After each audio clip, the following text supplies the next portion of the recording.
వాళ్ళకి YT studio ఏ విధంగా analyse చేసుకోవాలో అయితే మీకు ఇప్పుడు చూపిస్తున్నానండి. వైటీ స్టూడియో యాప్ అయితే ఈ విధంగా ఓపెన్ చేసుకోవాలి.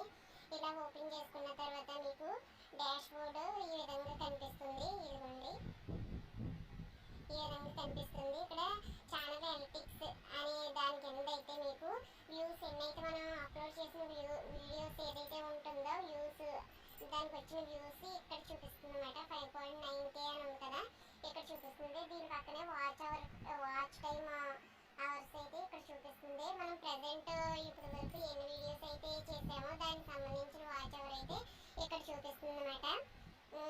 ఇదండి డాష్ బోర్డు. మీకు సబ్స్క్రైబర్స్ ఎంతమంది అయితే ఉన్నారో ఆ సబ్స్క్రైబర్స్ పైన చూపిస్తుంది.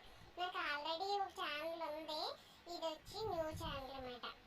ఈ ఛానల్ నెక్స్ట్ కంటెంట్ కింద బాక్స్ ఉంది కదా, దీని అంతటిని డాష్ బోర్డ్ అంటాం. కింద కంటెంట్ అనే బాక్స్లోకి వెళ్దాం ఫస్ట్. నెక్స్ట్ ఇప్పుడు ఇలా వీడియోస్ వచ్చినాయి కదా, ఇవి వీడియోస్. ఇక్కడ వీడియోస్ అని అన్నారు కదా పైన, అది ఇవన్నీ కూడా వీడియోస్. వీడియోస్ అంటే ఏంటి? లాంగ్ వీడియోస్ మాట. ఇవన్నీ లాంగ్ వీడియోస్ అన్నీ ఇక్కడ చూపిస్తాయి. ఈ పక్కన షార్ట్స్లోకి వెళ్ళామనుకో, ఇక్కడ షార్ట్స్లోకి వెళ్తే షార్ట్స్లో అప్లోడ్ చేసిన వీడియోస్ అన్నీ ఇక్కడ చూపిస్తాయి అన్నమాట మీకు ఇలాగా. నెక్స్ట్ ఇక్కడ లైవ్ అని ఉంది. ఈ లైవ్లోకి వెళ్తే నేను లైవ్ ఇంకా చేయలేదు. లైవ్లోకి వెళ్తే ఇక్కడ లైవ్ కూడా చూపిస్తుంది. నెక్స్ట్ మీకు ఇదేంటో అర్థమైంది కదా, మీకు బేసిక్స్ లెవెల్లో చెప్తున్నానండి. తర్వాత మీకు అన్నీ వాడుతూ ఉంటే మీకు ఆటోమేటిక్గా అన్నీ తెలుస్తూనే ఉంటాయి. Next analytics. కింద ఎనలిటిక్స్ మీద క్లిక్ చేద్దాం. మనం ఇప్పటి వరకు అప్లోడ్ చేసిన వీడియోస్ ఏదైతే ఉందో అది ఇక్కడ మీకు గ్రాఫ్ రూపంలో, ఇదిగోండి ఇలా గ్రాఫ్ రూపంలో చూపిస్తుంది. ఇలా కిందకి వస్తే టాప్ కంటెంట్, టాప్ లెవెల్లో కంటెంట్ ఏదైతే ఉందో అవి మీకు ఇక్కడ చూపించడం అయితే జరుగుతుంది అన్నమాట. ఇవన్నీ టాప్ కంటెంట్లో ఉన్నాయి. అన్నీ ఒక 5 వీడియోస్ చూపిస్తుంది అన్నమాట రియల్ టైమ్. ఇదేంటంటే 48 అవర్స్లో ఉన్న కంటెంట్, టాప్ కంటెంట్స్ ఏవైతే ఉన్నాయో ఇందులో 5 వీడియోస్ వరకు చూపిస్తుంది అన్నమాట మీకు. ఈ 5 కూడా టాప్ కంటెంట్లోనే 5 వీడియోస్ 48 అవర్స్లో అప్లోడ్ చేసినవి.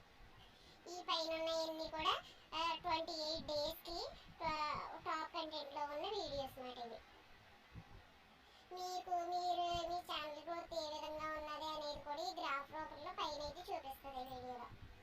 నెక్స్ట్ కామెంట్స్ ఆప్షన్లోకి వెళ్తే మీ వీడియోస్కి వచ్చిన కామెంట్స్ అన్నీ ఇక్కడ పబ్లిష్ అవుతూ ఉంటాయి. ఇక్కడ చూపించినప్పుడు మీరు వాళ్ళు ఇచ్చిన మెసేజ్కి మీరు రిప్లై ఇచ్చారంటే మీకు సబ్స్క్రైబర్స్ అండ్ కామెంట్స్ కూడా పెరుగుతూ ఉంటాయి, వ్యూస్ పెరుగుతూ ఉంటాయి. మీ ఛానల్ అసలు చూస్తూ కూడా ఉంటారన్నమాట. మీరు అందువల్ల ఏంటంటే రిప్లై ఇస్తూ ఉండాలి. Next earn.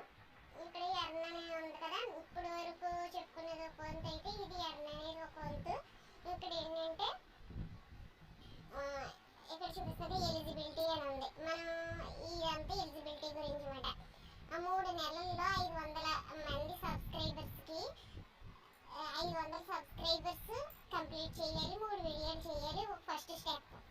లేదా ఇక్కడ 3000 చూపిస్తుంది కదా, 365 రోజుల్లో 3000 గంటలు వాచ్ అవర్ అయ్యి ఉండాలి, 3 మిలియన్ల షార్ట్ వ్యూస్ 90 రోజుల్లో కంప్లీట్ అయ్యి వాచ్ అవర్ 365 రోజుల్లో 3000 వాచ్ అవర్ అయ్యి ఉంటే అప్పుడైనా ఎలిజిబిలిటీ అవుతుంది. నెక్స్ట్ స్టెప్ ఏంటంటే మానిటైజేషన్ టైం. లేకపోతే 1 ఇయర్లో 1000 సబ్స్క్రైబర్స్ అయినా అవ్వాలి, లేకపోతే 4000 వాచ్ అవర్స్ కంప్లీట్ చేసి 10 మిలియన్ షార్ట్ వ్యూస్ అన్నా చూపించాలి.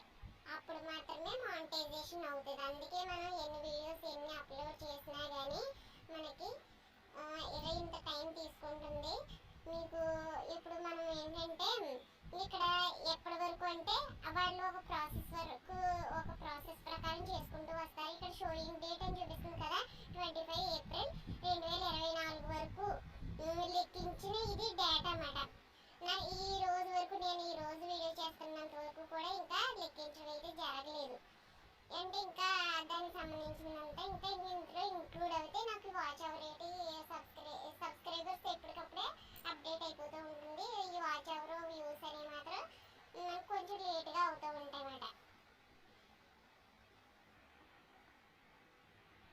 ఇదండి ఈ రోజు చెప్పిన వీడియో. మీకు బేసిక్ లెవెల్లో ఈ విధంగా కొత్తగా యూట్యూబ్ ఛానల్ అయితే స్టార్ట్ చేసిన వాళ్ళు మీరు ఈ విధంగా చూసుకోవచ్చు. సరేనా? అయితే ఈ కంటెంట్ మీకు బాగా మీకు ఉపయోగపడినట్టు